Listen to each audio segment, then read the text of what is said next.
So, ayan, ngayon ko lang nabasa. Ngayon lang ko lang po ito sasagutin. So, ano nga ba yung difference between journal and general ledger? So, sa journal po is ito po yung daily transactions.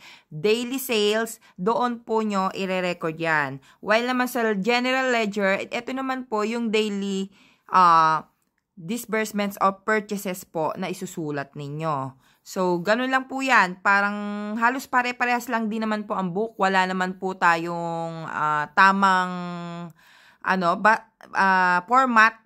Kasi depende yun sa sinisales natin kung saan tayo nagsisale. Diba? Lalo ngayon online, mas marami tayong disbursement gaya ng mga transaction fee. Doon po yun nilalagay sa ledger naman.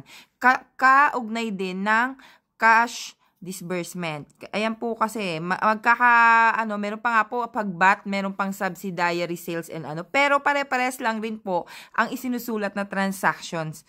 Gaya ng sa journal, tsaka sa subsidiary sales. Sa mga VAT naman po, 6 na books naman po yung mga VAT. Kaya naman, kung ano po yung daily nyo, mas maigi po kung sa journal nyo po ilalagay, daily sales po yan.